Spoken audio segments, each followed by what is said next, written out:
Bible doctrine तुम्ही शिकत आहात आणि त्याचे दोन भाग आहेत, एक पार्ट 1 पार्ट 2. आपल्याकडे बायबल डॉक्ट्रिन 2 किंवा पवित्र शास्त्राचे सिद्धांत भाग 2 हा संपूर्ण भाग 2 आपण शिकणार आहोत. प्रभूची इच्छा झाली तर आज आणि 22 नोव्हेंबर रोजी असे 2 दिवस आपल्याकडे आहेत. आता ह्या पूर्ण पवित्र शास्त्र सिद्धांत भाग 2 मध्ये एकूण 6 विषय आहेत.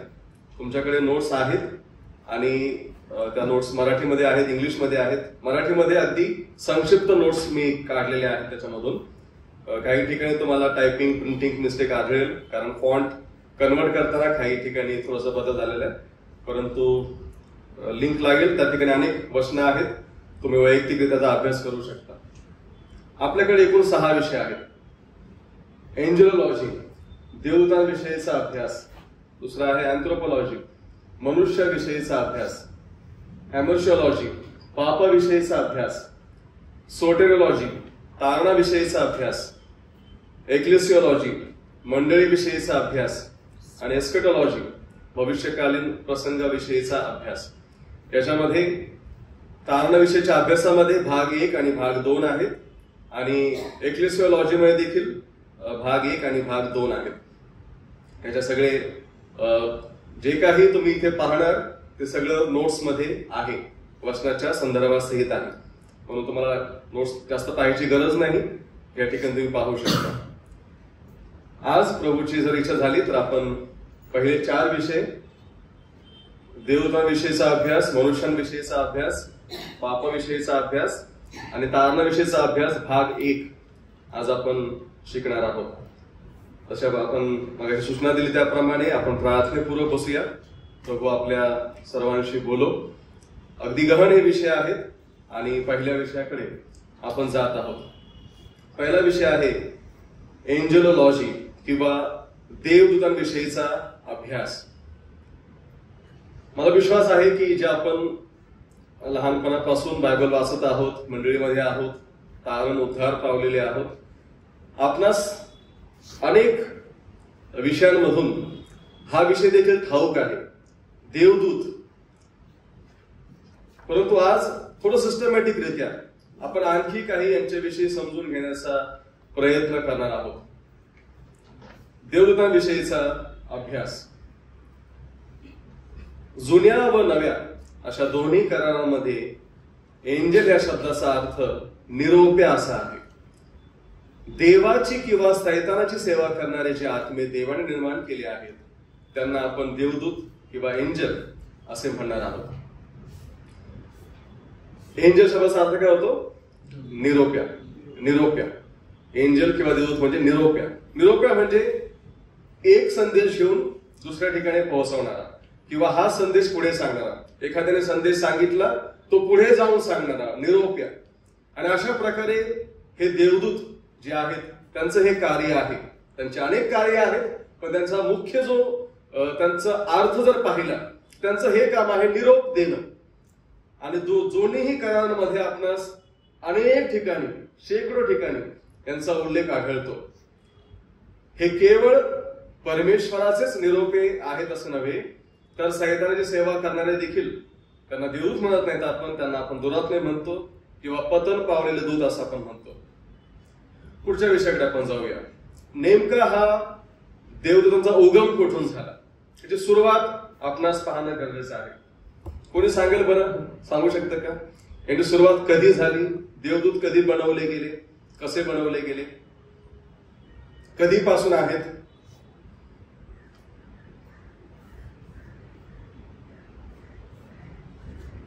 कधीपासून देवदूत?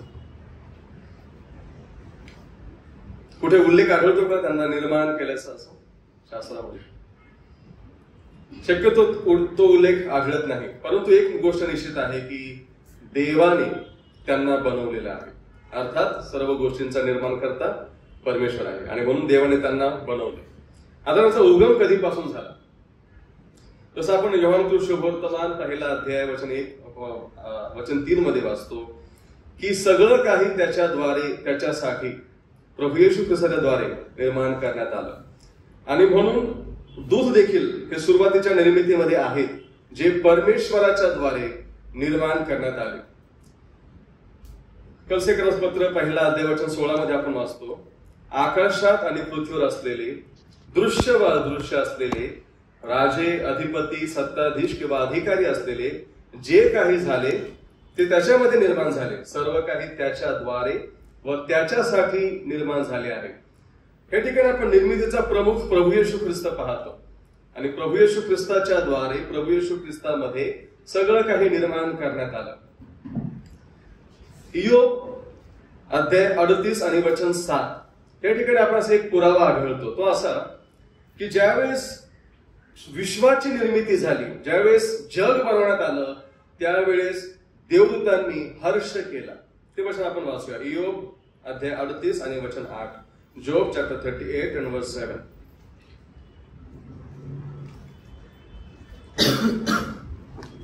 त्या समयी बघा, त्याच्या आधी आपण पाहिलं तर तिचा स्तंभाचा पाया कोनशिला पृथ्वीविषयी आहे. त्या समयी प्रभात नक्षत्रांनी मिळून गायन केले व सर्व देवकुमारांनी जय जयकार केला. म्हणून आपणास एक मुख्य पुरावा आढळतो की देवदूत जग निर्माण करण्याच्या आधी, विश्वाची निर्मिती झाली त्याच्या आधीपासून देवदूत आहेत.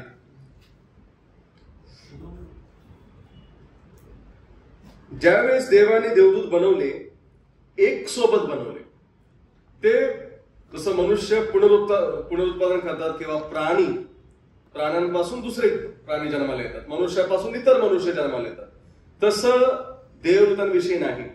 आपणास ठाऊक आहे, वचनामध्ये आपण वाचतो ते लग्नही करत नाहीत, लग्न करून देत नाही. म्हणून देवदूत एक सोबतच परमेश्वराने बनवले. परमेश्वर असं नाही म्हटलं की आता 50 झाले, आता आणखीच गरज आहे, चला आणखी 100 बनवू. नाही, असं परमेश्वर बनवत नाही गेला. एक सोबतच बनवलेले आहे. ती एक वेळचीच एक सोबत केलेली ती निर्मिती अशी आहे. जेव्हा लुसिफराचे पतन झाले तेव्हा अनेक देवदूत त्याच्या बंडखोरीत सामील होऊन त्याच्या मागे गेले. तरी लक्षावधी देवदूत देवाशी एकनिष्ठ राहिले. या एकनिष्ठांना किंवा एकनिष्ठ देवदूतांना पतन न पावलेले किंवा पवित्र देवदूत असे म्हणतात. आपण पुढे अभ्यासक्रमामध्ये पाहणार आहोत लुसिफराचं पतन. अर्थात आपण शिकलेलो आहोत, आपणास याविषयी माहिती देखील आहे. ज्यावेळेस स्वर्गामध्ये लुसिफरने बंड केलं, त्याच्यासोबत अनेक दूत सामील झाले त्या बंडामध्ये. परंतु असे अनेक असंख्य किंवा लक्षावधी देवदूत होते जे त्याच्यासोबत सामील झाले नाहीत, त्याच्या त्या पापात सहभागी झाले नाहीत आणि म्हणून त्यांना पवित्र देवदूत किंवा पतन न पावलेले देवदूत असे म्हणतात. आता पवित्र देवदूत नेमकं काय आहेत, नेमकं काय कार्य करतात ते आपण थोड्या वेळात पाहूया. इब्री लोकास पत्र अध्याय 1 वचन 7 वचन 14 मध्ये या देवदूतांना आत्मे असं म्हटलेलं आहे. आणि आपणास ठाऊक आहे, आत्मा म्हणजे ज्याला शरीर नाही, ज्याला हाड मांस नाही, त्याला आत्मा म्हटलेला आहे. आणि म्हणून देवदूतांना आत्मा असं म्हटलंय. ज्यावेळेस प्रभू येशू ख्रिस्त देखील पुनरुत्थान झालं तेव्हा प्रभू येशू ख्रिस्त म्हणाला, पहा मला. तो आला त्या गौरवी शरीरामध्ये, परंतु त्याला शिष्य पाहू शकत होते, त्याला स्पर्श करू शकत होते. तो असे म्हणाला, जसे मला हाडमास असलेले पाहता तसे भूताला किंवा आत्म्याला नसते. म्हणूनच देवदूतांना हाडमास किंवा तसं मनुष्याच्या प्रकारे भौतिक शरीर त्यांना नसतं, त्यांना आत्मे असं म्हटलेलं आहे.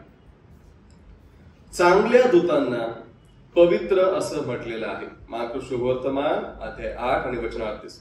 ज्यावेळेस पवित्र आपण हा शब्द पाहतो, याचा अर्थ त्या लुसिफराच्या सोबत त्याच्या बंडामध्ये सामील न झालेले देवदूत आहेत.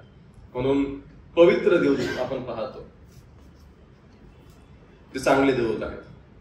त्यांना अधिभौतिक शरीर नसतात आणि ते सहसा मनुष्यांना अदृश्य असतात. आपण वचनामध्ये वाचल्याप्रमाणे, जसं प्रभू येशू ख्रिस्त म्हणाला त्याप्रमाणे, यांना शरीर नाहीये, मनुष्यांप्रमाणे प्राण्यांप्रमाणे भौतिक शरीर नाहीये जे दृश्य असं दिसतं. जसं शरीर आपल्याला आहे तशा प्रमाणे नाहीये, मनुष्यांना ते अदृश्य असतात. काही ठिकाणी हे देवदूत प्रत्यक्षरित्या प्रगट पण झाले. जुन्या करारामध्ये काही उदाहरणं आठवतात, त्या ठिकाणी देवदूत प्रगट झाला आणि बोलला किंवा त्याला पाहिलं लोकांनी. मेंढपाळांना दूत प्रगट झाला. आणखी हा, लोटाच्या वेळेस आपण दूताला पाहतो. बरोबर. आणखी हा, कबरेच्या वेळेस आपण दूतांना पाहतो त्या ठिकाणी मरियाला प्रगट झाला. बरोबर. इब्री लोकस पत्रामध्ये आपण पाहतो की न कळत देवदूतांचा आदर तिथे पण केलेल्या लोकांनी. हा, अब्रामाच्या संदर्भामध्ये त्यावेळेस तो ममरेच्या एलोन राईत बसला असताना त्या ठिकाणी दूत आलेला आपण पाहतो, देवदूत पाहतो. हागरेच्या संदर्भामध्ये देखील आपण पाहतो, ज्यावेळेस इश्माईलला घेऊन पळून चालली होती त्यावेळेस देखील देवाचा दूत त्या ठिकाणी प्रगट झाला. म्हणून काही वेळेस ते दृश्य झालेले आहेत, प्रगट झालेले आहेत, काही निरोप देण्यासाठी, काही कार्य करण्यासाठी देवदूत प्रगट झाले, परंतु ते अदृश्य आहेत, आत्म्याच्या स्वरूपामध्ये आहेत.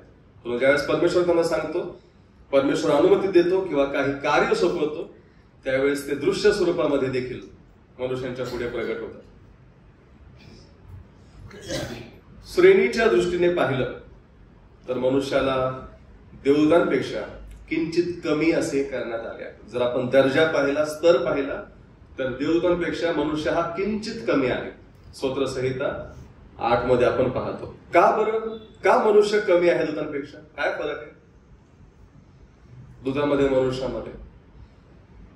मनुष्याला तर परमेश्वर म्हणतो तू अमूल्य आहेस, माझ्या दृष्टीने मूल्यवान आहेस, पण दूतांपेक्षा थोडा कमी आहे. का बरं?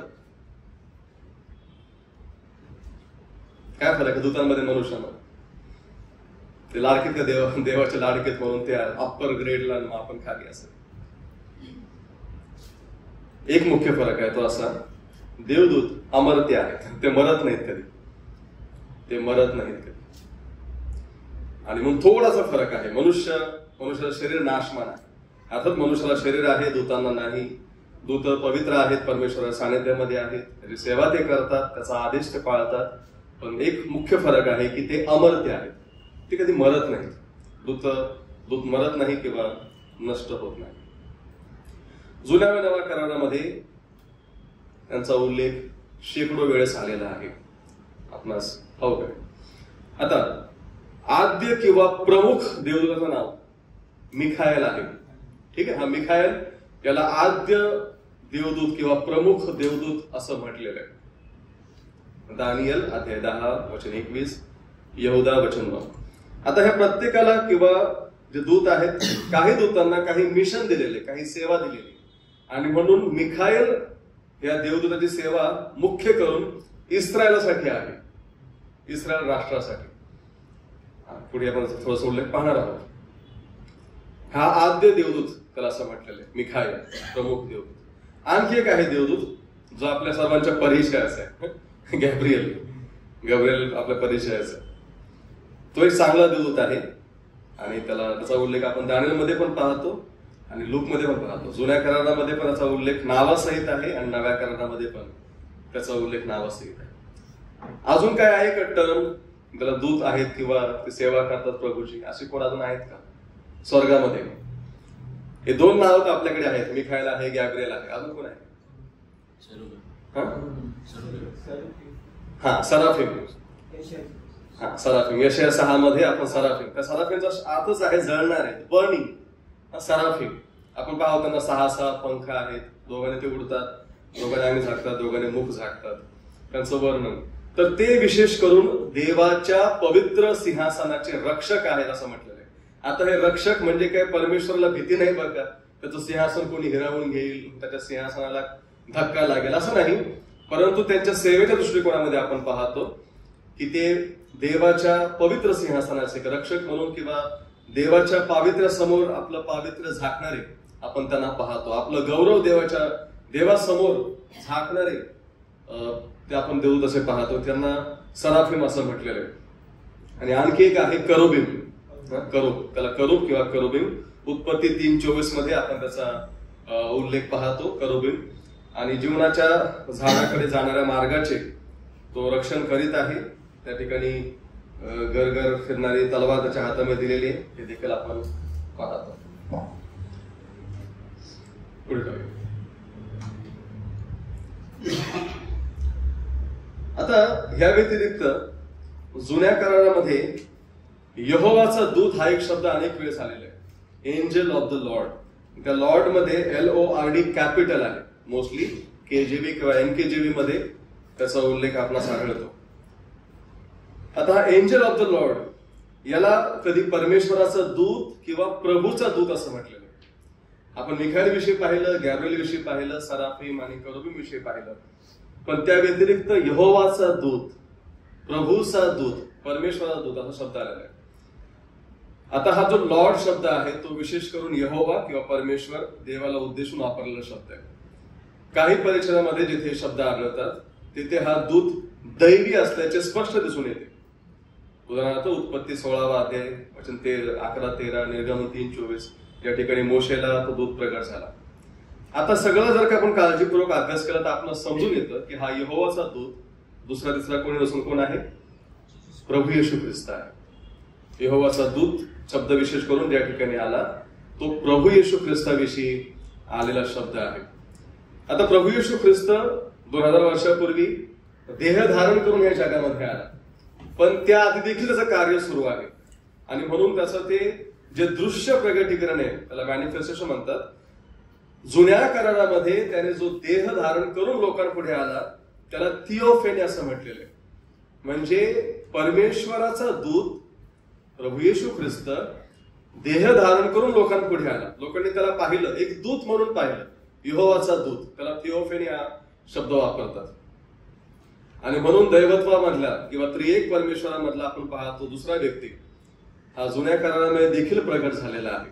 आणि सुंदर वाक्य आपण त्या ठिकाणी पाहतो, ज्याने देह धारणेच्या काळात दासाचे स्वरूप धारण करण्यात आनंद मानला, यानेच देह धारणेपूर्वी परमेश्वराचा दूत म्हणून कार्य करण्यातही आनंद मानला. किती अद्भुत आहे. काय तुमचा माझा प्रभू. ज्यावेळेस तो देह धारण करून आला, दासाचं स्वरूप धारण केलं, दास झाला, नम्र झाला, लीन झाला. पौल म्हणतो तो त्याने येथपर्यंत आज्ञा पालन केलं की मरण तेही वधस्तंभावरचं मरण सहन केलं. देवाच्या स्वरूपाचा असतानाही देवाच्या बरोबरीचा असणं हा लाभ त्याने मानला नाही, तर त्याने स्वतःला रिक्त असं केलं. म्हणजे रिक्त इंग्लिशमध्ये आलं he made himself of no reputation. But हिंदीमध्ये खूप सुंदर शब्द आहे. काय माहिती? उसने अपने आप को शून्य किया. शून्य. शून्याला काय किंमत आहे? Zero has no value. शून्याला काही किंमत नाही. आणि हाच स्वतः देव परमेश्वर देह धारण करून जगात आला, शून्य झाला आपल्यासाठी. नव्या कराराची त्याची सेवा आपण पाहतो, वधस्तंभावर मरण पावला. पण जुन्या करारामध्ये हा यहोवाचा दूत म्हणून देखील प्रकट झाला आणि आज्ञा पालन त्यांनी केलं. जे यहोवाने कार्य सांगितलं ते कार्य त्यांनी पूर्ण केलं. म्हणून प्रभू येशू ख्रिस्ताची सेवा आपल्याला संपूर्ण पवित्र शास्त्रामध्ये पाहावयास मिळते. यहोवाचा दूत, एंजल ऑफ द लॉर्ड.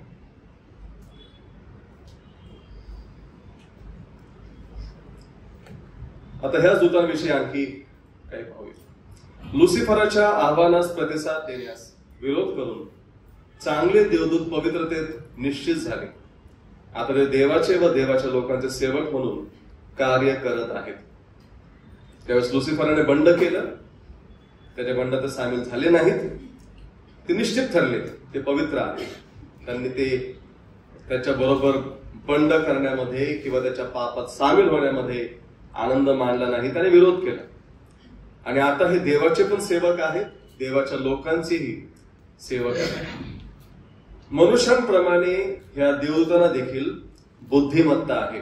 त्याचा उल्लेख दुसरे शमूएल 14:20 मध्ये आहे, पहिले पेत्र 1:12 मध्ये आहे, निर्गम 25:22 मध्ये देखील आहे. त्यांना संवेदनशीलता देखील आहे. Mark 8:38, look 15:10. ते आनंद करतात. आपण लूक मध्ये वाचतो की ज्यावेळेस एक पापी पश्चाताप करतो तेव्हा दूत आनंद करतात. आणि त्यांना इच्छाशक्ती देखील आहे, जे आपण लुसिफर विषयी पाहतो. तोही सुरुवातीला दूत होता की त्यांना इच्छा आहे, इच्छाशक्ती आहे. परमेश्वराने त्यांना एक असं बनवलं की ते त्यांची स्वतंत्र इच्छा प्रगट करू शकतात. त्यांना पण एक रोबोट म्हणून नाही बनवलं, यंत्र म्हणून नाही बनवलं. जसं परमेश्वर क्लिक करेल त्याप्रमाणे चालतील नाही, त्यांना पण स्वतंत्र इच्छा दिलेली आहे. म्हणून ह्या दूतांविषयी आपण पाहतो की त्यांच्यामध्ये बुद्धिमत्ता आहे, त्यांच्यामध्ये संवेदनशीलता आहे, त्यांच्यामध्ये इच्छाशक्ती देखील आहे. मला विश्वास आहे की तुम्हाला पवित्र देवदूत कोण आहेत, काय आहेत हे जरूर समजत असेल. आता ह्या गुणांमुळे त्यांच्या ते जे त्यांचे गुण आहेत त्याच्यामुळे किंवा त्यांच्या शक्तीमुळे आणि त्यांच्या मोठ्या संख्येमुळे देव दाखवेल त्याप्रमाणे ते मनुष्यांना मदत करू शकतात. संख्या भरपूर आहे त्यांची. आपण प्रकटीकरणामध्ये पाहतो ना, आयुधांची आयुध असं म्हटलेलं आहे. असंख्य आहेत ते. आणि म्हणून त्यांचे हे गुणधर्म पण आहेत. ते बुद्धिमान आहेत, संवेदनशील आहेत, इच्छाशक्ती आहे, सामर्थ्य पण आहे त्यांच्यामध्ये. दूतांच्या सामर्थ्याविषयी आपण पाहतो ना, जुन्या करारामध्ये एक दूत किती लोकांना मारू शकतो? कमीत कमी 1,85,000 कमीत कमी. त्याच्यापेक्षा जास्त ताकद आहे दूतांकडे. परमेश्वर यांचा उपयोग करून घेतो त्या पवित्र देवदूतांचा. जसं परमेश्वर दाखवतो त्याप्रमाणे हे त्याची देखील सेवा करतात, देवाच्या लोकांनी सेवा करतात. पवित्र देवदूत नेमकं काय करतात? आपण पवित्र देवदूत कोण आहेत हे पाहिलं, त्यांचे काय नाव पाहिले, त्यांची काय सेवा पाहिली. आता नेमकं हे काय करतात, त्यांचं काय कार्य आहे? प्रभू येशू ख्रिस्ताच्या संदर्भात देवदूतांचे फार मोठे विशाल सेवा कार्य होते. आता मला सांगा बरं, नव्या करारामध्ये प्रभू येशू ख्रिस्ताच्या संदर्भात कुठे कुठे आपणास देवदूत आढळतात बरं? अंक तुम्ही शेवटी करतो गेसमेने मागते. ठीक आहे, व्हेरी गुड. सांगू शकता कुठे? रँडमली सांगा, असं काय नाही. अरण्यामध्ये जन्माच्या वेळेस, आणखी पुनरुत्थानाच्या वेळेस, अजून कुठे कुठे आढळतो देवदूत?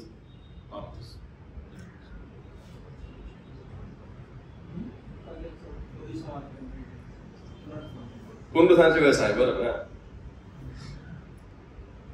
प्रभू येशू ख्रिस्ताच्या महत्वाच्या प्रसंगांमध्ये, घटनांमध्ये देवदूतांची सेवा आपणास आढळते. आणखी त्यावेळेस आलो बघा, पण बेसर तळ्याजवळ पाणी आलं ना, मग तो कधी मध्ये त्यावेळेस नव्हता आला ना, प्रभू ज्यावेळेस आला त्यावेळेस.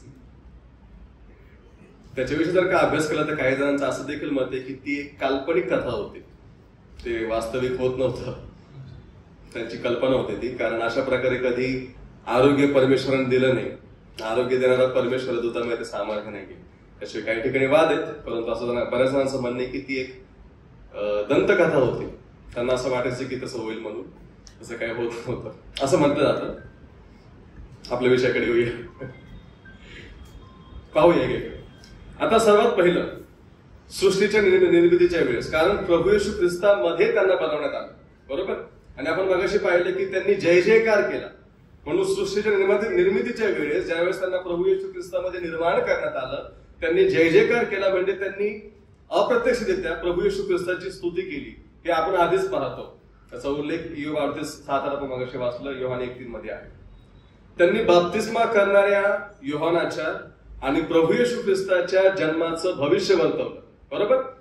हे देखील आपण प्रभू येशू ख्रिस्ताच्या बाबतीत त्यांची सेवा पाहतो. आधीच दूत प्रगट झाला आणि त्याने भविष्य देखील वर्तवलं.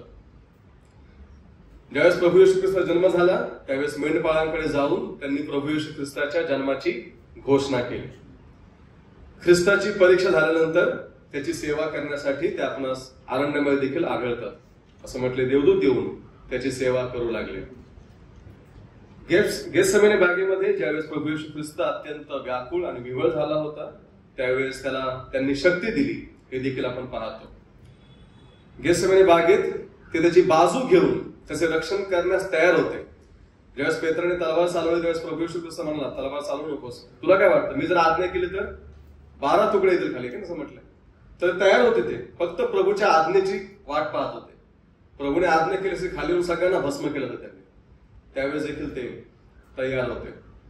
पुनरुत्थानाच्या दिवशी साक्षीदारांना आज जाऊन पाहता यावं म्हणून त्यांनी कबरेवरची धोंड लोटून बाजूला केली. ख्रिस्त तर आधीच उठला होता, पण आतल्या लोकांना, प्रभूला बाहेर येण्यासाठी धोंड लोटण्याची गरज नव्हती. बाहेरच्या लोकांना आतमध्ये जाऊन पाहण्यासाठी धोंड लोटणं गरजेचं होतं. बरं म्हणतात धोंड लोटून प्रभू बाहेर आला, त्याला गरज नव्हती धोंड लोटायची प्रभूला. सर्व समर्थ प्रभू. त्यांनी पुनरुत्थानाच्या पुराव्याचे राखण केली. त्या ठिकाणी बसले होते त्या वस्त्रांजवळ. ते वस्त्र पण अनेक त्याच्यामध्ये अर्थ आहेत. तो गुंडाळून ठेवलेला रुमाल, ते ठेवलेले वस्त्र, याचकाची सेवा असेल, ज्यावेळेस ते प्रायश्चित्ताची सेवा करायचे त्यानंतर ते आपले वस्त्र पवित्र ठिकाणी ठेवून जाऊन आंघोळ करायचे आणि पुन्हा येऊन ते घालायचे. तर त्यांनी ते पाहिलं, तो रुमाल जो गुंडाळून ठेवलेला असायचा ते देखील दाखवतं की यजमान तो यायचा बाकी आहे, त्याचं पुन्हा येणं होणार आहे. तर त्या गोष्टी ठिकाणी आहेत, त्यांना आठवण केली. नंतर प्रभू येशू ख्रिस्ताच्या शिष्यांसमोर त्यांनी पुनरुत्थानाची घोषणा केली. तो ह्या ठिकाणी नाही, तो उठला आहे, त्यांनी घोषणा केली. जेव्हा प्रभू येशू ख्रिस्त स्वर्गामध्ये गेला, तो अशाच प्रकारे पुन्हा येईल हे देखील त्यांनी शिष्यांना सांगितलं. सध्याच्या याच्यामध्ये ते सुवार्तेच्या कार्यामध्ये रस घेतात आणि पातक्यांचे तारण झाल्यानंतर ते आनंद करतात. आपणास हे 1 पेत्र 1:12, लूक 15:10 मध्ये वाचाव्यास मिळतं. सध्याच्या काळात त्यांची ती सेवा चालू आहे. ज्यावेळेस ख्रिस्त न्यायनिवाडा करण्यासाठी येईल त्यावेळेस देखील हे देवदूत मोठी भूमिका निभावणार आहे. आपण वाचतो की ते सर्व एकत्र करतील. अनेक त्याचा उल्लेख मत्तेच्या शुभवर्तमानामध्ये आणि दुसरे थेसल्स 1:7-10 मध्ये आपणास वाचाव्यास मिळतात. देवाची आराधना व सेवा करणे ह्या कार्याखेरीज देवदूत व्यक्तींची व राष्ट्रांचीही सेवा करतात. तसं आपण मगाशी पाहिलं, मिखाएल हा इस्रायलाचा विशेष रक्षणकर्ता आहे. दानियल 12:1 मध्ये त्याचा उल्लेख आहे. आणि तो प्रभूच्या दुसऱ्या आगमनाच्या वेळी इस्रायल राष्ट्रास एकत्र करेल असं म्हटलेलं आहे. प्रभूच्या दुसऱ्या आगमनाच्या वेळेस प्रभूचं आता आगमन होईल ते मंडळीसाठी होणार आहे, दुसरं आगमन इस्रायलसाठी होणार. त्यावेळेस तो पूर्ण इस्रायल लोकांना एकत्र करणार आहे. मिखाएलचं ते कार्य आहे. आता प्रेषितांच्या कृत्यामध्ये आपणास अनेक ठिकाणी दूतांचं कार्य पाहावयास मिळतं. आठवतं का प्रेषितांच्या कृत्यामध्ये काय काय कार्य दूतांचं काय केलं देवदूतांनी प्रेषितांच्या कृत्यामध्ये? त्या ठिकाणी ते संकटामधून सोडवत आहेत, मार्गदर्शन करत आहेत, असे अनेक प्रसंग आहेत. 1-2 सांगता येतील? 5-6 रेफरन्स त्या ठिकाणी आहेत. पेत्राला बंदीखान्यातून बाहेर काढण्यासाठी त्याची भूमिका आपण पाहतो. फिलिपाला म्हटलं दूताने जाऊन रथ गाठ, ते पाहतो. नंतर कर्नेलला तो प्रगट झाला देवाचा दूत, तर पेत्राला प्रगट झाला, कर्नेलाकडे जा. ज्यावेळेस प्रभू स्वर्गामध्ये गेला त्यावेळेस त्यांनी सांगितलं तो असाच परत येणार. पण प्रेषितांच्या कृत्यामध्ये देखील त्यांची अनेक सेवा आणि भूमिका आपण पाहतो. आता इब्री 1:14 नुसार ते आज ख्रिस्ती लोकांची सेवा करत आहेत. आपले पारिचारक आत्मे आहेत असं म्हटलेले. ख्रिस्ती लोकांची ते सेवा करत. आता ख्रिस्ती म्हणजे विश्वासणारे तारण पावलेले. आता ख्रिस्ती भरपूर जगामध्ये तारण पावलेल्या व्यक्तींची ते सेवा करत आहेत. ते वरून पाहतात. ज्यावेळेस स्थानिक मंडळीमध्ये सेवा चालते ना, त्यांना निरखून पाहायला फार आवडतं. 1 कोरिंथ 11:10, 1 तिमोथेय 5:21 ते पाहतात. आणि त्या ठिकाणी पण आपण वाचतो की स्त्रियांनी ज्यावेळेस स्त्रिया मस्तक आश्चर्यतात त्यावेळेस देखील ते पाहतात, निरखून सगळा क्रम पाहतात. त्यांना आवडतं हा क्रम पाहायला, त्यांना अद्भुत वाटतं. कारण स्वर्गामध्ये तर निरंतर आराधना सुरू आहे, पण त्यांना तारणाचा अनुभव नाहीये बिचारांना. ते तारण पावलेलं नाहीत, कारण त्यांना पापच नाही केलं. तारण कसं, त्या तारणाची त्यांना आवश्यकता नाही. परंतु ज्यावेळेस ते आपल्याकडे पाहतात त्यांना खूप आश्चर्य वाटतं, अद्भुत वाटतं. त्यांना आवडतं मंडळीचा क्रम पाहायला की ख्रिस्ताने स्वतःच्या रक्ताने खंडून घेतलेले लोक त्यावेळेस प्रभूची आराधना करतात. आणि मग त्या 18:10 प्रमाणे ते लहान मुलांचे रक्षण करते आहेत. तर पवित्र दूतांविषयी आपण ह्या गोष्टी पाहिल्या. पवित्र देवदूत कोण आहेत, पवित्र दूत काय सेवा करतात. आता आणखी एका गंभीर आणि महत्वाच्या विषयाकडे आपण जात आहोत. काय डाऊट त्याच्यामध्ये असेल तर तुमच्याकडे नोट्स पण आहेत, तुम्ही ते नंतर पाहू शकता. काय असेल तर मध्ये देखील तुम्ही विचारू शकता.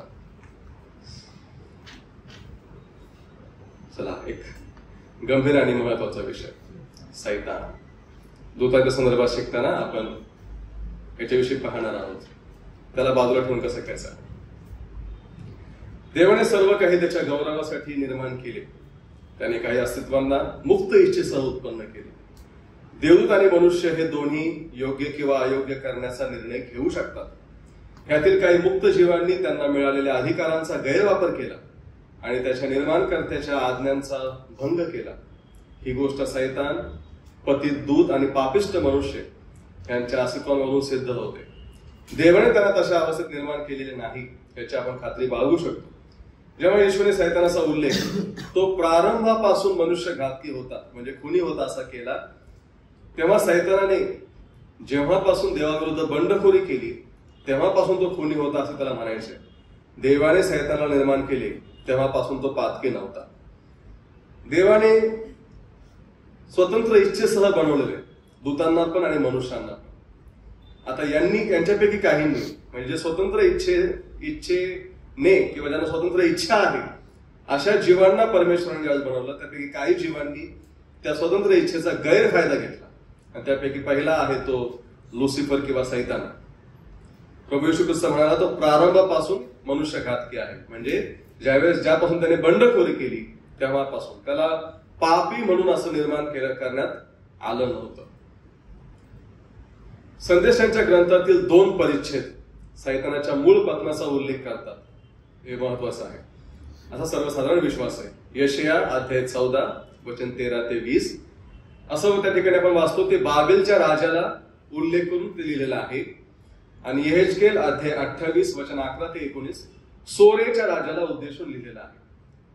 पण ज्यावेळेस आपण हे पूर्ण त्याचा अभ्यास करतो त्यावेळेस आपल्याला समजतं की ज्यावेळेस हा संदेश त्यांच्याविषयी सांगतो त्यावेळेस समोर सिंहासनावरती बाबेलचा राजा आहे किंवा सोरेचा राजा आहे, पण सिंहासनाच्या मागे उभी असलेली शक्ती जी त्या राजांच्या द्वारे कार्य करत आहे त्या शक्तीविषयी हा यशया संदेष्टा किंवा यहेजकेल संदेष्टा त्या शक्तीविषयी सांगत आहे जी शक्ती ह्या बाबेलच्या राजाला आणि सोरेच्या राजाला पाप करण्यास प्रवृत्त करत आहे. आणि त्या शक्तीविषयी तो लिहितो. ती शक्ती जी आहे ते सामर्थ्य जे आहे ते सैतान आहे. म्हणून यशया आणि यहेजकेल यशया 14वा अध्याय यहेजकेल 28वा अध्याय याच्यामध्ये विशेष करून आपण ह्या लुसिफराच्या पतनाविषयी किंवा त्याने केलेल्या बंडखोरीविषयी त्याने केलेल्या पापाविषयी आपणास वाचावयास मिळतं. त्याला लुसिफर हा शब्द आहे प्रकाश धारक जो यशया 14:12 मध्ये आलेला आहे किंवा त्याला प्रभात तारा हा शब्द त्याला उद्देशून आलेला आहे. वास्तविक खरा प्रभात तारा तर प्रभू येशू ख्रिस्त आहे. द मॉर्निंग स्टार प्रकटीकरण 22:16 मध्ये आपण वाचतो. परंतु लुसिफर त्याचा नावाचा अर्थ होतो प्रकाश धारक. ठीक आहे, लाईट बिरर.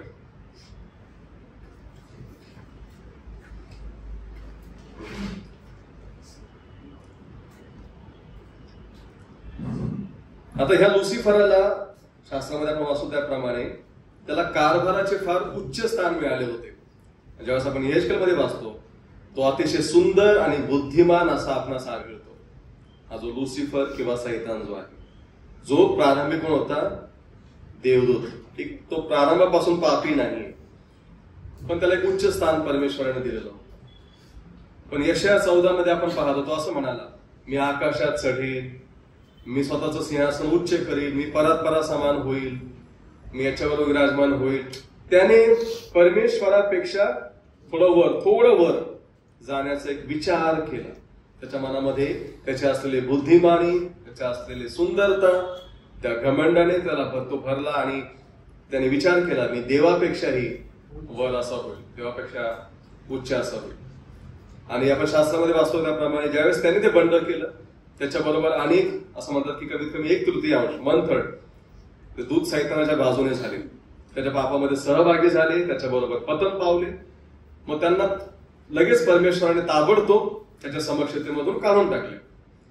त्यांचा न्याय अंतिम न्याय भविष्यामध्ये होणार आहे तो अगदी निश्चित आहे.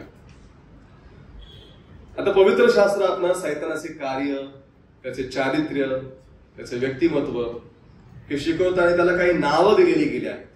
म्हणून सैतानाचे आपण काही नावं या ठिकाणी किंवा त्याच्याविषयी काही संज्ञा ज्या वापरल्या आहेत त्या आपण पाहणार आहोत. काय काय वापरले बरं सैतानाविषयी, काय शब्द वापरलेत किंवा त्याला काय म्हटलेले. दियाबलाचं एक नाव आहे थकविणारा, लबाडीचा बाप,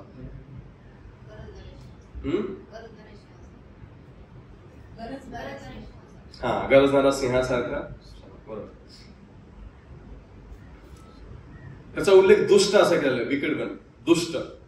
तो काय करतो ज्यावेळेस सुवार्ता सांगितली जाते, शुभवर्तमानाचा प्रचार केला जातो, ज्यावेळेस बीज रोवण्यात येतं हा जाऊन काय करतो ते बीज हिरावून घेतो. त्याचा उल्लेख आपण मत्ते 13 अध्याय 19, 28, 29 मध्ये 39 मध्ये पाहतो. हा चांगलंच बी हिरावून घेणारा दुष्ट असा आहे, त्याचा उल्लेख प्रभू येशू ख्रिस्ताने दुष्ट असा केला. हा काय करतो? विश्वासदारांवरती मोहाचे जाळे टाकतो. विश्वासदारांच्या पुढे मोह, टेम्पटेशन, अभिलाषा, लालच, लोभ उत्पन्न होईल असे तो कार्य करतो. विश्वासणारे विश्वासाच्या द्वारे त्याचं कार्य निष्फळ करू शकतात, पण तो नेहमी हे करतो, नेहमी. आणि त्याला माहिती आहे आमची कमतरता कशामध्ये. त्याला माहिती आहे की हा मनुष्य कुठल्या पापात पडू शकतो. त्याला माहिती आहे कोणाला राग येऊ शकतो, कोणासमोर जर बाटली ठेवली तर त्याला हे होऊ शकते, कोणासमोर जर पैसा ठेवला तर कोणाला लालच येऊ शकते. त्याला बरोबर माहिती आहे. आणि म्हणून त्या प्रकारेच तो नेहमी विश्वासणाऱ्यांच्या पुढे मोहाचं जाळं पसरत असतो. पण किती सुंदर बरं का, नुकतेच परिवर्तन पावलेले म्हणजे नवीन तारण पावलेले देखील विश्वासणारे त्याच्यावर सहज विजय मिळवू शकतात आणि त्याच्या स्पर्शापासून स्वतःला वाचवू शकतात. 1 योहान 2 अध्याय वचन 13, 5, 8. तो लबाड व लबाडीचा बाप आहे. योहान 8:44. त्याला सैतान असं म्हटलेलं, डेव्हिल. जकर्या 3:1 आणि त्याचा अर्थ होतो विरोध करणारा. डेव्हिल किंवा सैतान याचा अर्थ होतो विरोध करणारा. तो नेहमी विरोध करतो. 1 पेत्र 5:8 मध्ये आपण ऐकल्याप्रमाणे त्याचं वर्णन गर्जनारा सिंह असं देखील करून केलेलं आहे. तो ख्रिस्ती लोकांचा विश्वास आणि साक्ष याचा नाश करण्याचा प्रयत्न करतो नेहमी. ख्रिस्ती लोकांची साक्ष कशी बिघडवता येईल, त्यांचा विश्वास कसा कमी करता येईल, विश्वासामध्ये कसं पाडता येईल, नेहमी सैतान हा विश्वासणाऱ्याच्या मागे लागलेला आहे. तो कधी कधी प्रकाशाच्या देवदूताचे सोंग घेत असं म्हटलेलं आहे. म्हणजे तो अशा प्रकारे पुढे येतो की वाटतं की तो दूत आहे. तो जरूर अदृश्य आहे, पण त्याचे युक्त्या हे नेहमी चालू असतात. तो नेहमी विचार करतो कसं ठकवता येईल, कसं विश्वासामध्ये पाडता येईल. त्याला सर्प असं म्हटलेलं आहे. आणि विशेष करून शास्त्राच्या पहिल्या उल्लेखामध्ये किंवा पहिल्या पुस्तकामध्ये आणि शेवटच्या पुस्तकामध्ये दोन्ही याच्यामध्ये सर्प किंवा अजगर हा शब्द त्याच्याविषयी आलेला आहे. त्याला सर्प असं म्हटलंय, जुनाट साप असं म्हटलंय. सर्पाने हवेशी लाबाडी कशी केली आपणास ठाऊक आहे. त्याने काय लाबाडी केली, कशा प्रकारे. आता उत्पत्ती 4 मध्ये आपण पाहतो कायनाविषयी असं म्हटलंय, विशेष करून 1 योहान 3:12 मध्ये, की तो दुष्टाचा होता. म्हणजे सैतान हा दुष्ट आहे. आपण मागाशी पाहिलं, सैतान कायन हा दुष्टाचा होता असं आपण वाचतो. ख्रिस्ताने म्हटलं की तो प्रारंभापासून मनुष्य घातक आहे. बघा आपण एक पाहतो, तो मनुष्य घातक आहे, तो दुष्ट आहे, तो लबाड आहे, थकविणारा आहे, विरोधक आहे. सर्पामध्ये आपण धूर्तता आणि विषारी तिरस्कार पाहतो, सापामध्ये ते आहे. आणि आजगर हा शब्द तो सर्पाशीच मिळता जुळता आहे. पण आजगर हा जास्त हिंसक आहे. आजगर तो गिळंकृत करणार आहे. साप चावतो पण हा आजगर गिळू पण शकतो.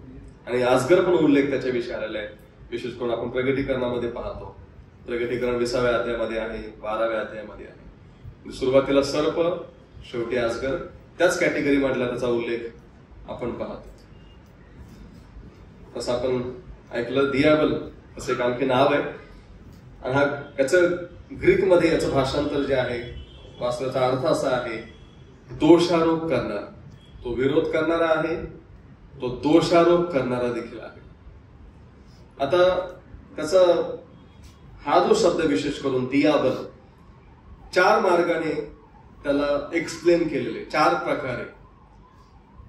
तो काय करतो नेमकं, कशा प्रकारे दोष लावतो किंवा त्याचं कार्य कशा प्रकारे चालतं. आणि हा थोडा गंभीर विषय. बघा, पहिली गोष्ट, तो देवासमोर बंधुजनांवर रात्रंदिवस दोषारोप करीत असतो. तो योबाच्या संदर्भात परमेश्वराकडे गेला आणि म्हटलं आहे की नाही, तो काय उगाच सुद्धा भय बाळगतोय, त्याच्या भोवती तो कुंपण ठेवलेलं.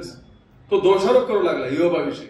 उगाच भय बाळगत नाही, तू त्याचं संरक्षण करतोस, तू बाउंड्री ठेवलीस म्हणून तो भय बाळगतोय, हे काढून टाक आणि बघ. आणि तो फक्त योबाविषयी करत नाही, तो प्रत्येक विश्वासणाऱ्याविषयी करतो. आणि कधी करतो माहिती का, प्रगटी 12:10 मध्ये म्हटले, तो शब्द फार भयानक आहे. रात्रंदिवस बंधुजनांवर दोष लावणार. मला कधी कधी भीती वाटते. ज्यावेळेस आपण देखील कुठल्या बंधू आणि बहिणीला वरती दोष लावतो, न कळत आपण त्याच्या कार्यामध्ये सहभागी होतो किंवा त्याच्या कार्याला हातभार लावतो, तो रात्रंदिवस दोष लावणार. अनेक जण आहेत ना, दोष लावण्याशिवाय त्यांना जमत नाही. बरेच जण आहेत बंधुजनावरती, बहिणींवरती, कुटुंबांवरती दोषारोप करणारे. सैतान देखील ते कार्य करतो. रात्रंदिवसाचं कार्य चालू आहे. तो स्वर्गातील देवदूतांसमोर देवावर आरोप करतो. देवावर आरोप करू शकतो का सैतान? पण करतो. बघा, तो काय म्हणाला, योग काय उगा सुद्धा भय बाळगतोय काय? त्याच्यामध्ये कुंपण ठेवलेलेस.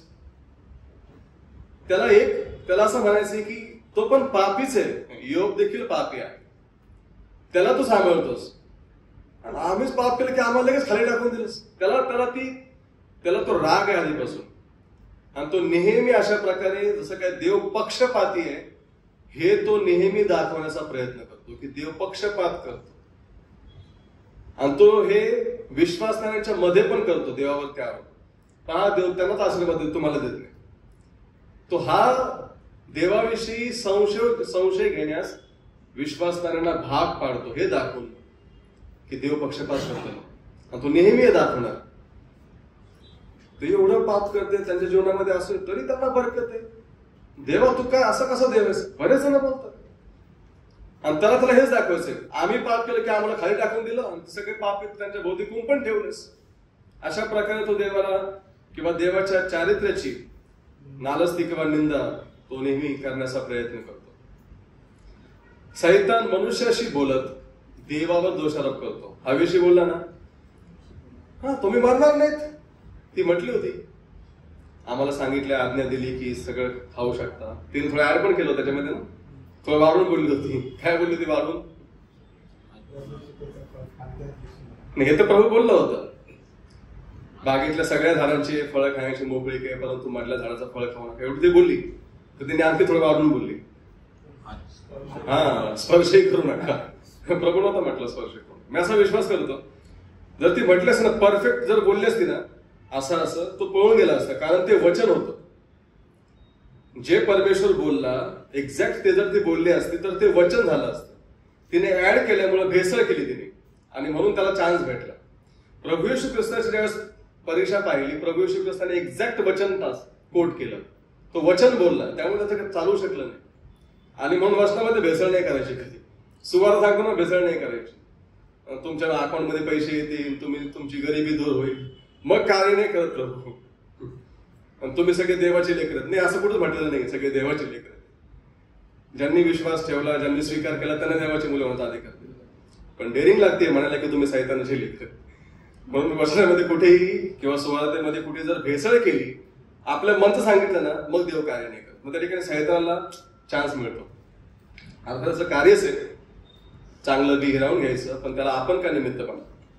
तो मनुष्यांशी बोलत देवाविषयी, देवाच्या चांगुलपणाविषयी त्याने शंका निर्माण केली. तू काय म्हटलं?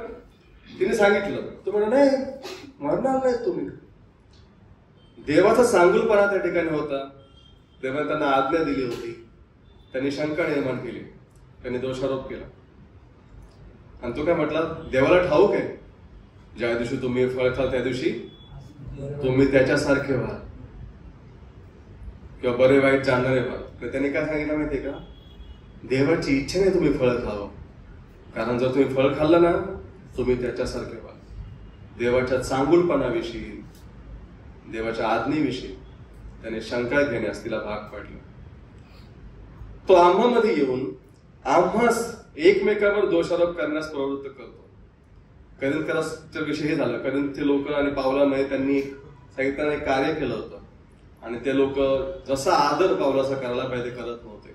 आणि हे बऱ्याचदा मंडळांमध्ये तो करतो. बंधुजनांमध्ये भांडणं किंवा जे मंडळीचं नेतृत्व करणारे आहेत, ज्यांच्यावर जबाबदारी आहे, त्यांच्याविषयी मंडळीच्या इतर विश्वासणाऱ्यांच्या मनामध्ये, वडील असो सुवार्थिक असो, त्यांच्याविषयी नेहमी एक फोडाफोडीचं काम करणार.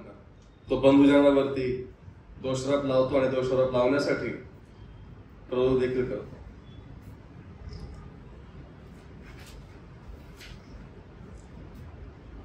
त्याला आणखी एक शब्द आहे, परीक्षक किंवा मोह घालणारा, मोहात टाकणारा, टेम्प्टर असे त्याला म्हटलेले.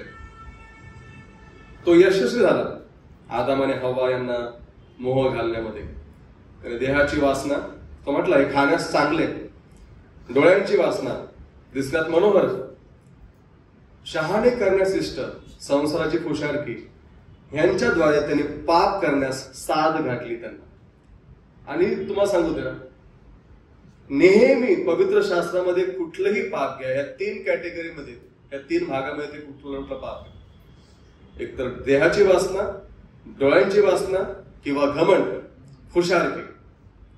प्रत्येक कुठलंही पाप घ्या, केवळ शास्त्रामध्येच नव्हे, बाहेरही कुठलं पाप घ्या, देहाची वासना, डोळ्यांची वासना, नेहमी तो पापात पाडण्याचा प्रयत्न करतो. ते दोघं त्याच्यामध्ये अपयशी ठरले, परंतु तोच प्रयोग त्याने शेवटला आदम प्रभू येशू ख्रिस्तावर देखील केला. ठीक आहे ना? देवाचा पुत्र असेल तर धोंड्याला सांग भाकरी होण्यासाठी. देहाची वासना, हे पहा हे सगळं मला दिलेले, मला नमन कर. डोळ्याची वासना, त्याला वर्णन केलं, उडी मार खाली, तू देवाचा पुत्र असेल तर तू दूतांना पाठवेल. खुशारकी, या 3ही गोष्टी त्याने त्याच्यावरती आजमावण्याचा प्रयत्न केला. पण वचनाद्वारे प्रभू येशू ख्रिस्ताने प्रत्युत्तर दिलं आणि प्रभू येशू ख्रिस्त त्याच्यामध्ये यशस्वी ठरला. पण हे दोघं मात्र पतन पावले. त्याच्या आणखी नावं आहेत. त्याला बालजबूब असं म्हटलंय, भूतांचा अधिपती.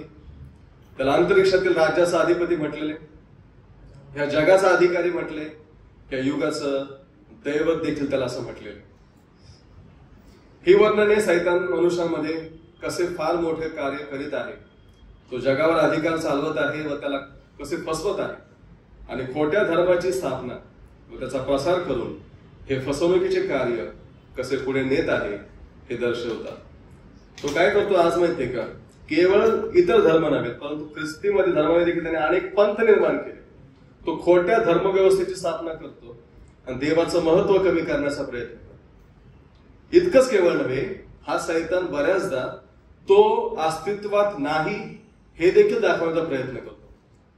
आजकाल तुम्ही, मी पाहत असाल कदाचित, एखादे कार्टून घ्या किंवा एखादे कॉमेडी घ्या, अनेक ठिकाणी ह्या सैतानाचा एक कॉमिक किंवा हास्यास्पद व्यंगात्मक त्याचं असं हे केलेलं, वर्णन केलेलं.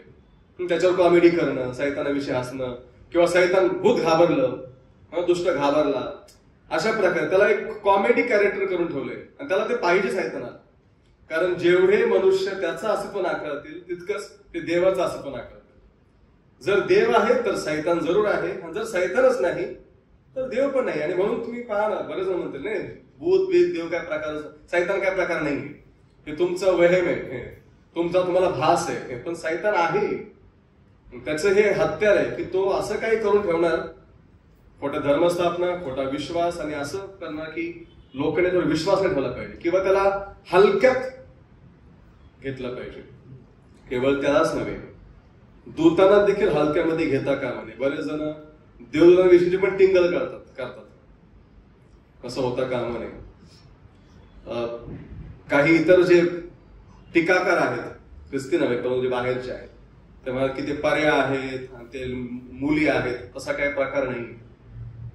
दूतांची देखील टिंगल टवाळी त्यांच्यावर जोक करता कामा नये, कारण ते पवित्र दूत आहेत. आणि त्याचबरोबर ह्याच्याविषयी पण शंका बाळगता कामा नये, हा आहे, याला कॉमेडी कॅरेक्टर म्हणून करू नये ठेवायचं. याचं गांभीर्य पण आपल्या मनात जरूर असलं पाहिजे. शेवटला आपल्या ह्या अभ्यासक्रमातला मुद्दा, पतित दूत. आपण पवित्र दूत पाहिले, आपण सैतान पाहिलं, आता आपण पतित दूत पाहत आहोत. आता बरेच जण सैतानाच्या अस्तित्वावरती अविश्वास दाखवतात, पण त्याचबरोबर भूत वगैरे काय प्रकार नाही असे म्हणतात. भूतांच्या अस्तित्वावरती देखील अविश्वास दाखवतात. आणि विशेष करून जेवढं सायन्स पुढे चाललंय किंवा जे मेडिकल फील्डमध्ये आहेत, सायन्स फील्डमध्ये जे पुढे जातात, मी काही विश्वासणाऱ्यांना देखील असं बोलताना ऐकलं, नाही असं काही नसते, ते अशुद्ध आत्मा वगैरे नसतोय. जे विशेष करून मेडिकल फील्डमध्ये आहेत त्याच्यावरती विश्वास ठेवत नाही. आणि त्यांचं हे ह्या दूतांचं किंवा सैतानाची इच्छा आहे की त्यांना हलक्यात घेतलं जावं, त्यांना गांभीर्याने घेता कामा नये. ही त्यांची एक टॅक्टिक आहे. जर क्षमा करा, जर परमेश्वर एवढा सर्वसमर्थ आहे, सर्वज्ञानी आहे, सर्वव्यापी आहे, पण तो जर देवदूतांचा उपयोग करतो त्याच्या सेवेसाठी, सैतान तर सर्वज्ञानी पण नाही, सर्वव्यापी पण नाही, त्याला काही माहिती नाहीये, म्हणजे तो सगळ्या ठिकाणी एकाच वेळेस उपस्थित नाही राहू शकत. तो तर जरूर यांचा उपयोग करून घेतो त्याची सेवा करण्यासाठी किंवा त्याचं कार्य करण्यासाठी. त्याच्यामध्ये काही मोकळे पतितदूत देखील आहेत. चला पटकन जाऊया. सैतानाबरोबर पतन पावलेल्यामध्ये काही देवदूत आधीच त्यांच्या न्यायाची वाट पाहत शृंखलांमध्ये बद्ध आहे. म्हणजे जेवढे देवदूत पतन पावले त्यापैकी काही जणांना साखळीमध्ये बांधून ठेवलेले शेवटच्या न्यायासाठी. तो यहूदा 6 मध्ये, दुसरे पेत्र 2:4 मध्ये उल्लेख आपणास आढळतो. पण असं असताना पण काही दूत मोकळे, पतितदूत, ते सैतानाचं कार्य करण्यासाठी मोकळे आहेत. ते मनुष्यांना ग्रस्त करतात, पछाडतात. पाहिलं असेल ना भूताने पछाडलेलं? मला वाटते बराच अनुभव आहे बऱ्याच जणांचा. ते आजारी पाडतात. सगळे आजार काही त्यांच्यापासून नाही आहेत, पण ते पछाडतात, इतर मार्गांनी त्रास देखील देतात. कोणी भूत पाहिले का? असं कोणी का ज्याने भूत पाहिले का? कोणतरी आहे, मी जुन्या याच्यामध्ये बरंच पाहिलेले बोलतात आणि ते आहे, ती गोष्ट खरी आहे. ख्रिस्ताच्या पृथ्वीवरील सेवा कार्याच्या काळात अशुद्ध आत्मे विशेष करून अधिक क्रियाशील होते. जो कोणी अशुद्ध आत्म्यांच्या वास्तविकतेचा नकार करतो तो शुभवर्तमानातील वृत्तांत व ख्रिस्ताचे शिक्षण यांचाही नकार करतो. त्याचा अर्थ असा, तर आपण म्हणतो हे आत्मे नाहीये, दुरात्मे नाहीये, भूत नाहीये, तर मग प्रभू येशू ख्रिस्त ज्यांच्याशी बोलला, ज्यांच्यामधून भूत काढले, मग ते खोटं ठरलं. शुभवर्तमानाच्या काळात प्रभू येशू ख्रिस्त सेवा करत असताना ते ऍक्टिव्ह होते. जर आपण म्हणतो ते नाही, तर मग आपण म्हणतो की त्या घटना मग काय आलं, शब्दशः नव्हत्या किंवा अलंकारिक होत्या असं पण म्हणू शकतो. तसं नाही. तर त्या काळात प्रभू त्यांच्याशी बोलला, प्रभूने मनुष्य म्हणून त्यांना काढलं. आपण पाहतो ना, डुकरांमध्ये पाठवलं, अनेक ठिकाणी उल्लेख आहे. तर मग त्या गोष्टी आहेत. जर आज म्हणतो ते नाहीयेत, तर आपण हे पण नाकारतो की त्यावेळेस पण नसतील, पण ते आधीपासून आहेत. पतितदूत तेच दुरात्मे किंवा दुष्टात्मे म्हणून ओळखले जातात. मार्काच्या 5व्या अध्यायामध्ये भूताने पछाडलेल्या जाण्याचा, भूतग्रस्त व्यक्तीचा उल्लेख आपण पाहतो. आणि भूते मानसिक व्यंग निर्माण करू शकतात, पशूच्या शरीरामध्ये जाऊ शकतात. त्यांच्यामध्ये काही वैशिष्ट्ये आहेत, त्यांच्यामध्ये काही गुण आहेत, हे पाहू शकतो. भूतांना अतिमानवी सामर्थ्य असू शकते व ते दुष्ट मनुष्यांना देऊ शकतात. त्यांच्यामध्ये एक सामर्थ्य आहे. तेही आधी दूत होते, पतित झाले, पण त्यांच्यामध्ये एक सामर्थ्य आहे. आणि ते बऱ्याचदा एखाद्या व्यक्तीच्या आतमध्ये शिरून त्याला पण ताकद होत. आपण पाहिलं असेल, उचलून फेकतात, 4 जणांनी पकडलं तरी काय होत नाही. ते असं सामर्थ्य लोकांना पण देऊ शकतात. परराष्ट्रांच्या जगातील दैवते ही मूर्ती पाठीमागून कार्य करणारे अशुद्ध आत्मेच आहेत. जे आपण मूर्ती पूजा करणारे पाहतो, मूर्त्या पाहतो, सगळ्यांच्या मागे ते अशुद्ध आत्मे आहेत. प्रत्येकाच्या मागे, तर दैवतांच्या मागे हे अशुद्ध आत्मे आहेत, ते म्हणून कार्य करतात. पतित दूतांना तशी मुक्ती उद्धारी आहेत. पतित मनुष्यांना, पापी मनुष्याला मुक्ती आणि उद्धार आहे, परंतु पतित दूतांना नाही. जे दूत पतन पावले, दुरात्मे आहेत, दुष्टात्मे आहेत, त्यांना टाळण्याची संधी नाहीये. कारण जेव्हा त्यांनी लुसिफरला अनुसरण्याचा निर्णय घेतला, तेव्हा त्यांना माहित होतं की ते केवढी मोठी रिस्क घेत आहेत, जोखीम पत्करत आहेत. त्यांना पूर्णपणे ठाऊक होतं. याचा अर्थ असा, त्यांना अधिक प्रकाश मिळाला होता, विशेष अधिकार मिळाला होता, तरी त्यांनी पाप करण्याचा निर्णय घेतला. काय म्हणा त्याला, काय आशीर्वाद होता त्यांना प्रभू संगती राहण्याचा, निर्माणकर्त्याची आराधना करण्याचा. पण त्यांनी जाणीवपूर्वक हा निर्णय घेतला बंड करण्याचा, आणि म्हणून त्यांना ती संधी नाही गेली. सैतानाला देखील स्वर्गातून बाहेर काढून टाकण्यात येईल शेवटच्या न्यायामध्ये. आता तो सध्या बंधुजनांवर दोषारोप करण्यासाठी जातो देवापुढे. योबाविषयी तो गेला, त्याचे मोह काढून घेण्यात येईल. मग महासंकट काळामध्ये प्रभू येशू ख्रिस्त येईल, मंडळीचं वर घेतलं जाईल. महासंकट काळामध्ये तो पृथ्वीवर आणि विशेष करून इस्रायलावरती हाहाकार माजवेल. त्याचं कार्य, त्याचं राज्य त्यावेळेस असेल.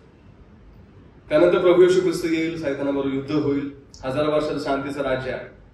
या राज्यामध्ये त्याला बांधलेल्या अवस्थेमध्ये एका आघात कुपात ठेवण्यात येईल.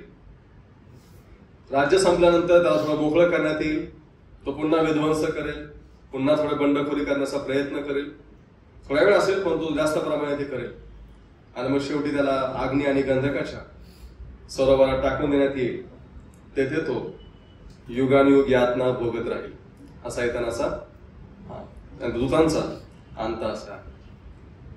तर आजच्या क्लासमध्ये आपण आता ज्याच्यामध्ये आपण 3 मुद्दे पाहिले विशेष: देवदूत, पवित्र देवदूत, नंतर सैतान आणि पतित देवदूत, त्याच्याविषयी आपण पाहिले.